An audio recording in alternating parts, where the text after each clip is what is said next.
طب يا دكتور ايه المشكله لما الواحد ياكل ويتبسط؟ يعني ايه هتفرق ايه يعني؟ سؤال حلو. التخن ده يا جماعه مش شكل.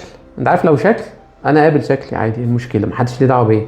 لكن التخن ده بيساوي دهون، والدهون دي بتساوي كوليسترول، والكوليسترول ده بيساوي حاجه اسمها دهون ثلاثيه.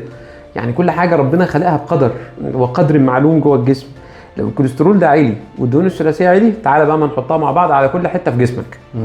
اوعيه دمويه اللي بتغذي العين، انا نظري بيضعف ليه؟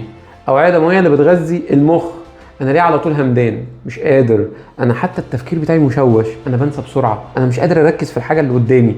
ليه؟ لان كميه الدم اللي رايحه للمخ قلت، لان انا قفلت شويتين بين الكوليسترول والدهون ومش عارف ايه، بدات تتربى فين؟ جوه الاوعيه الدمويه. هات لي بقى الكارثه الكبيره، القلب. كام واحد دلوقتي بيعمل دعامه قلب؟ وكام واحد دلوقتي بيعاني من الضغط العالي؟ وكام واحد بيعاني من ذبحه صدريه؟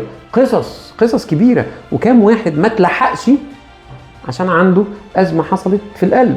لازم تعرف إن موت الفجأة أصلا جاي من توقف عضلة القلب المفاجئ.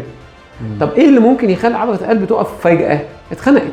إيه اللي يخنقها؟ كمية الأكسجين اللي رايحة لها، اللي هو بيتحكم فيها مين؟ حاجة اسمها الكرونرز، اللي هي الشرايين التاجية. الشريان التاجي ده انت لو شفته اصلا على الحقيقة انت ممكن ما تشوفوش، يعني حاجة كده خيط صغنطط خالص. متخيل بقى ان الخيط الصغير ده لو رميت فيه شوية كوليسترول صغيرين هيحصل ايه؟ هيقف الدم، هيقف. لو وقف القلب اتخنق يعني ميت.